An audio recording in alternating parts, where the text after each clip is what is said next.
शरीर यहाँ से चले तो यूं समझे कि अणु में चल रहे। आकाश की जो तो अणु में परमात्मा न समझे, आकाश की जो तो परमात्मा है। और जैसे आकाश के मां और बादल इधर उधर घुमाए, यह शरीर न समझे। बादल की जो तो शरीर और आकाश की जो परमात्मा, फिर आखिर के बीच में बादल आकाश से ऊपर, आकाश में समा जाएगा, आकाश से बन जाएगा। तो एक प्रकार से फिर देखते वो बदल अपने घर करके आकाश ही बन जाता है और कुछ नहीं दिखता।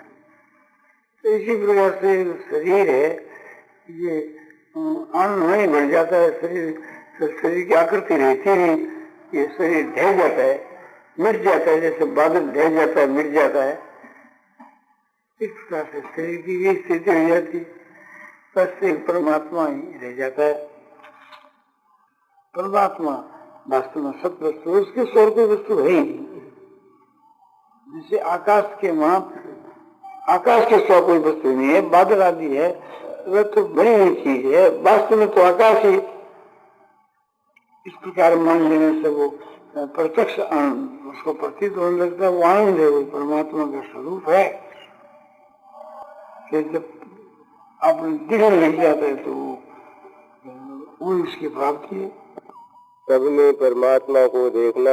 यह प्रवचन श्रद्धेय श्री जयदयाल जी ग्रंथ का द्वारा मिति कार्तिक शुक्ला पूर्णिमा संवत 2014 तदनुसार तारीख 7/11/57 को प्रातः काल 9 बजे करीब पूज्य श्री घनश्याम दास जी जारान के घर पर साहेब गोरखपुर में दिया गया।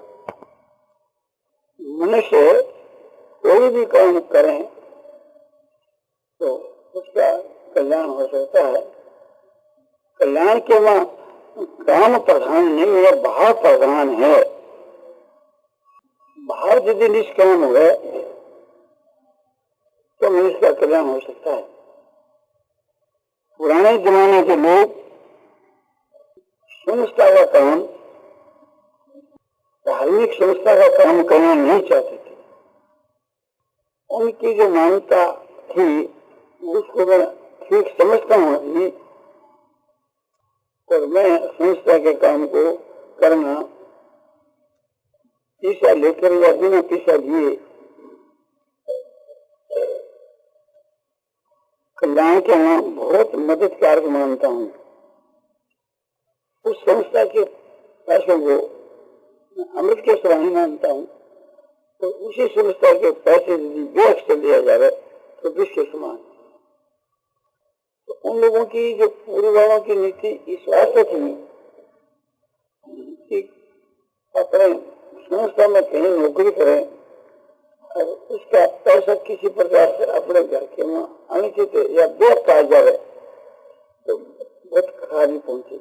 ऐसे अपनी लड़की के साथ में, जवाई के साथ में सी में काम करने नहीं थे। अपना पैसा जो लड़की जवाई के यहाँ चला जाए तो कोई हर्जी की बात नहीं, उनका अपने नहीं आ जाए। यहाँ तक परहेज रखते थे वे लोग कि कोई कुंवर धर्मशाला भी अपने लड़की की बनाई हुई है तो वो काम में नहीं जाए। तो इतने अंश के वहां तो उनकी दृष्टि बहुत अच्छी थी कि उनके भीतर में जो त्याग है, गिलानी है, विचार है, ये तो बहुत ही प्रसन्नता की बात है। उस बात को रखते हुए और हमारा जो विचार उसका यह है, वर्तमान में आप ख्याल करो 100 घर के बीच के में एक घर भी, एक दुकान भी आपको ऐसी शायद मिले जो बन के घर को पैसे से है बिल्कुल सिद्ध हो। तो वो अशुद्ध चीज है, विष के समान है। और संस्था जैसे गीता प्रेस है तो इनको से पवित्र है। जैसे महात्मा को पैसे पवित्र है, इतना तो मैं नहीं कह सकूं, क्योंकि इसके भीतर के वहां काम करने वाले सब कोई महात्मा नहीं तो इसकी भी इतनी शक्ति हो सके है कि दूसरों अतिथि आकर के भी भोजन करे तो मैं की आत्मा भी पवित्र हो जाए। वो शक्ति तो नहीं तो न इसमें है और न कोई हमारे पैसे में वो शक्ति है। हमको विश्वास है कि इस प्रकार की शक्ति और योग्यता उस धन में उस स्थान में आ सकती है। अपेक्षा तो जो है गीता प्रश्न काम अच्छा, झूठ कपट चोरी दगाबाजी विश्वासघात जहां तक हो एक प्रकार से देखने में नहीं की मांग है। जितने भाई लोग काम करते हैं ये प्रेस का काम नहीं करके अपना काम करते, तो हमारे को ये विश्वास है कि स्वार्थ के कारण से लोभ के कारण से उनका पतन अवश्य ही होता। क्योंकि दूसरे जो भाई लोग अपना निजी काम करते थे और इस समय के मां पेश उतरते हो बहुत कठिन। उसमें व्यापार के मां झूठ है, कपट है, चोरी है, एमकम की चोरी है, सेल टिकट की चोरी है या ब्लैक मार्केट है या जो भी एक प्रकार से होती है, बचना बहुत ही मुश्किल है। इसलिए मैं तो बराबर यही मेरी राय है कि भी अपना काम नहीं करके अपने तो भगवान को काम नहीं करना चाहिए। जिसके उनको अधिक लोभ हो एक प्रकार से चले गए और उनके स्वार्थ के वास्ते हम लोगों ने भी सम्मति दे दी, पाप करने के लिए नहीं दी। हाँ तो यही रहा कि न्याय सच्चाई के साथ काम करना चाहिए, क्योंकि संभव नहीं। इसको भगवान का काम समझ करके कल्याण हो जाए, उसमें बात ही क्या है। अपने घर के अपने दुकान के काम को भी ईश्वर का काम समझ करके ईश्वर के सर्वस्व अर्पण करके यदि मनुष्य उसका एक सेवक होकर काम करे तो उसका भी कल्याण हो सके। कल्याण के विषय में नौकरी करने वाले का भी कल्याण हो सकता है, निज का काम करने वाले का भी कल्याण हो सकता है, दलाली करने वाले का भी कल्याण हो सकता है। कोई भी काम करो उसका कल्याण हो सकता है। कल्याण के वहां काम बाधक नहीं, भाव अपना बात। तो भाव उस कोटि का सच्चा भाव होना चाहिए, निष्काम भाव होना चाहिए। मन में मान बड़ाई प्रतिष्ठा और स्वार्थ का एकदम त्याग रहना। कोई भी बात है, चाहे रेल पर घटा लो, अपनी दुकान पर घटा लो, चाहे अपने धर्म की संस्था पर, धर्म की संस्था है तो उसमें इस बात को खुद ख्याल रखना चाहिए कि कहीं भी अपना स्वार्थ की सिद्धि न हो जाए। मोटा स्वार्थ यह है इस धर्म की संस्था की कोई भी चीज बिना पैसा दिए अपने काम में नहीं लाए, ये मोटा स्वार्थ मान समझ सके स्वार्थ। और माइन स्वार्थ यह है कि संस्था के द्वारा मान बड़ा प्रतिष्ठा है, इसमें कहीं प्रवाह में नहीं बढ़ना चाहिए। मैं गीता प्रेस का काम करूंगा तो मेरी प्रशंसा होगी, मेरा आदर होगा, संसार में मेरी प्रतिष्ठा होगी, बड़े बड़े अफसर लोग मुझको एक अधिकारी पुरुष मान करके और आदर सत्कार करें। ये जो भावना है ये हमारे लिए कलंक है, परमात्मा की प्राप्ति में बात। यदि ऐसा कोई करने लगे तो हमारे दिल के बीच के मां दुख होना चाहिए, संकोच होना चाहिए, लज्जा होनी चाहिए। जो संस्था से थी पैसा लेकर के काम करते हैं उनका कल्याण बहुत सिद्ध हो सके, किंतु कोई पदार्थ की या समय की या परिश्रम की बुद्धि को परिश्रम, मन को परिश्रम, इंद्रियों को परिश्रम, इनकी चोरी नहीं। पदार्थ की चोरी तो यह कि कोई भी संस्था की चीज है उसको अपने निजी काम में बदली तो यह पदार्थ की चोरी। समय की चोरी या 8 घंटा की ड्यूटी है, अपने 7 घंटा ये लगाई तो 1 घंटा समय की चोरी। समय की चोरी नहीं करी, ठीक 8 घंटा हाजिर रहा, पर वो 8 घंटा हाजिर रहते थे तत्परता के साथ काम नहीं करो, उस जगह कर सका अपने में योग्यता है।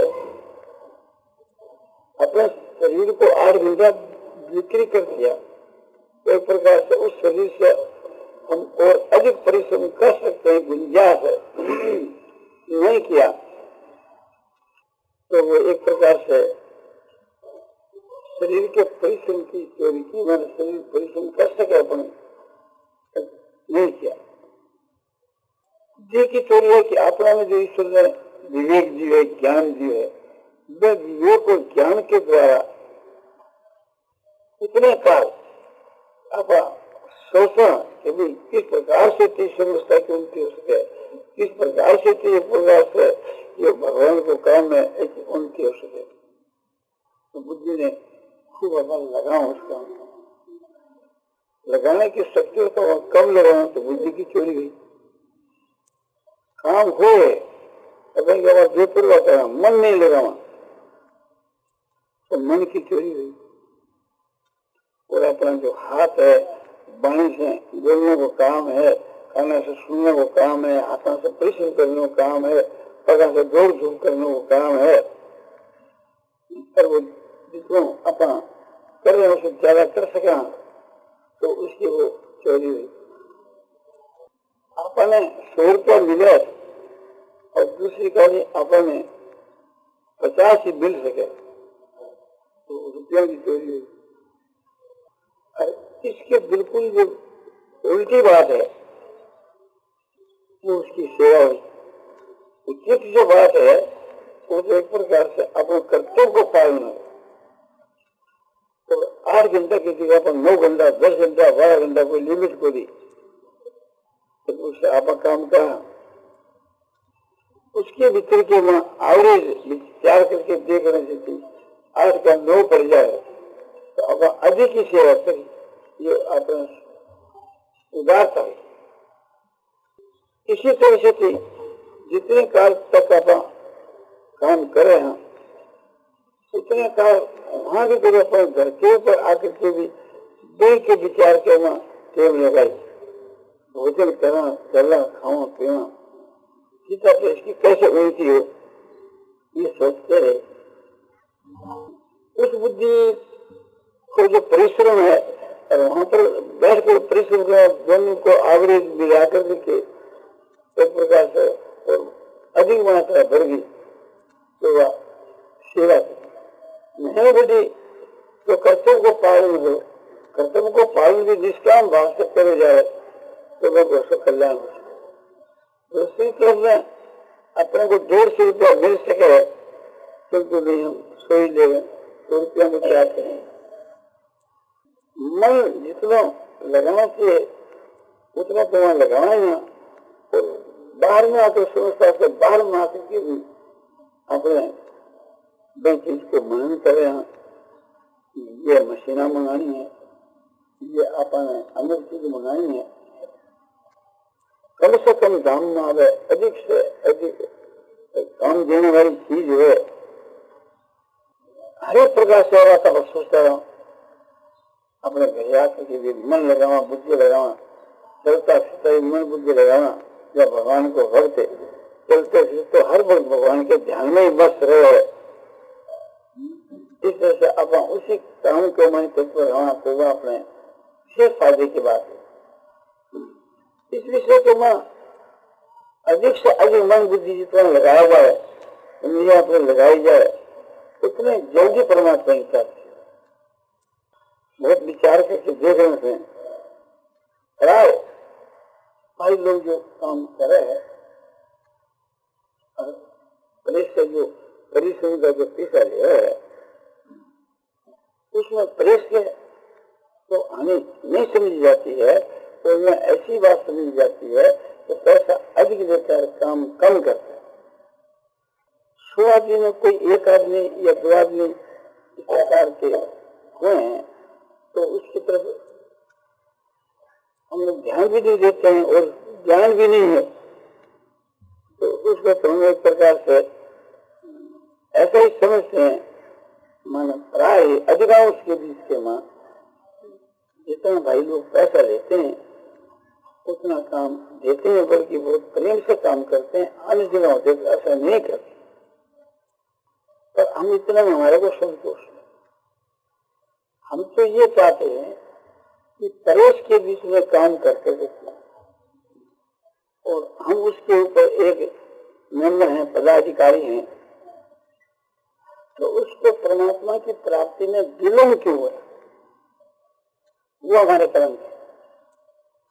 उस कर्म को क्या तो मैं दूर करूं, क्या भगवान करे, क्या वो भाई लोग करे?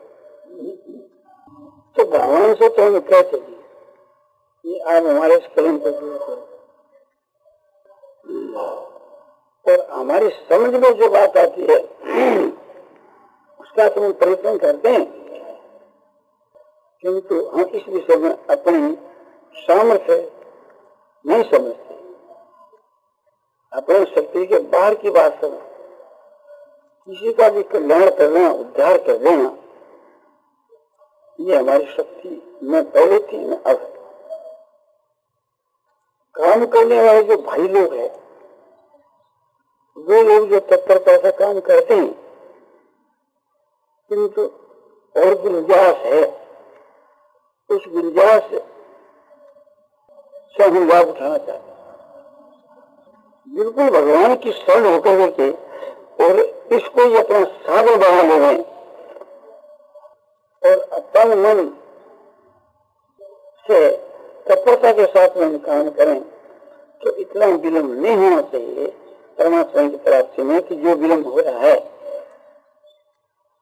कहना तो मुझको नहीं चाहिए, किंतु मैं अपने विश्वास की बात बतलाता हूँ कि जो कुछ बात मैं कहता हूँ अपनी समझ से की, गीता जो है और ऋषि मुनियों की जो रचे और जो शास्त्र है, श्रुति समृत इतिहास पुराण आदि, उनके में जो कर्तव्य बतलाया है उसको सम्मुख रख करके उसी के आधार पर क्या है, उसके अनुसार कोई चले तो मेरा विश्वास है परमात्मा की प्राप्ति में उसको बहुत विलंब नहीं होना चाहिए। इसमें हो सके मेरी भूल हो सके, किंतु मुझको अपनी भूल नहीं दिखती। यदि मेरी गारंटी दी हुई चलती तो मैं इसके वास्ते गारंटी दे देता कि उसकी मेरी जिम्मेवारी रही परमात्मा की प्राप्ति के विषय में, मैं उसका जिम्मेवार हूँ, मैं जैसे बताऊँ वैसे कर। गारंटी न देने पर भी दूसरा करने वाला भाई तो कर ही सका है, या झुकी उठा के कर सके। ये बड़ा नुकसान तो कुछ हो ही नहीं, परमात्मा की प्राप्ति न्याय से होनी चाहिए, और न होगी तो अवश्य तो अच्छे नहीं। न्याय तो ये बतलाता है कि अवश्य होनी चाहिए, रुपये में पाई की भी शंका की बात नहीं है। मैं कहता हूँ और एक प्रकार से समझता भी हूँ।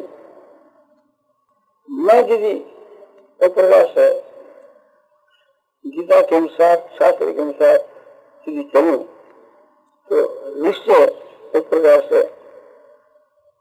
मेरा कल्याण हो सके, क्योंकि जब ये भगवान का वचन है गीता और शास्त्र ऋषि मुनियों का वचन है, तो उसका कोई पालन करे उसका कल्याण निश्चित। इस आधार के ऊपर मैं यदि गारंटी भी दे दूं तो उसमें एक प्रकार से मुझको संकोच नहीं है, लज्जा नहीं है, किंतु अहंकार से बचकर रहना चाहिए। तो हम लोगों के कामों में खूब ख्याल करना चाहिए कि जितनी गुंजाइश है उसको पूर्ण करना से, तो इस प्रकार परिश्रम करने से, शरीर के परिश्रम से, मन के वाणी के परिश्रम से शरीर के लिए कोई नुकसान नहीं बल्कि फायदा है। ये बात एक प्रकार से युक्ति संगत है और प्रत्यक्ष है। इसका इजमास करके देखा हुआ है।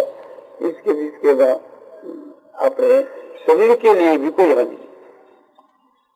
तो जिसके बाद प्रसन्नता होती है तो प्रसन्नता से थी प्रसादे सर्व दुख हानि सुख जाते प्रसन्न तेज से बुद्धि परिवर्तित से। इसकी जो स्वच्छता है, शुद्धि है, उससे सारे दुखों का नाश हो जाता है। और चित्त के प्रसन्न रहने से थी तो बुद्धि जो है सो परमात्मा के स्वरूप में अकुल है, सो स्थिर शीघ्र हो जाती, उसको थकावट नहीं आ सकती। और उस परिश्रम से थी शरीर में बल, बुद्धि, तेज, आयु ये सब बढ़ने चाहिए। जो इस प्रकार से मान लो है कि मन, बुद्धि और शरीर से ज्यादा परिश्रम करने पर तो प्रकार से शरीर की हानि होगी, तो उसकी अज्ञता और उसकी बेसमझी है। हाँ, बीमार हालत के बीच के बाद, असक्त हालत के बीच में जो परिश्रम अधिक मात्रा में करे वो तो उचित नहीं है। किंतु शरीर जब कमिया है, कोई भी शरीर के ऐसी हानिकर बीमारी नहीं है, तो उस अवस्था के बीच के में जो है उस परिश्रम से थी लाभ होता है। शरीर के लिए, मन के लिए, आत्मा के लिए, धातु के लिए सब लाभ होता है कि आप कर करके देख सकते। प्रत्यक्ष से बढ़कर परिणाम क्या है? हमारे संग में ऐसी बात बची है, इसलिए हम लोगों को जीत और प्राण पर्यंत चेष्टा करनी चाहिए। भगवान का काम समझ करके, भगवान को याद रखते हुए फिर जन्म खत्म। नारायण नारायण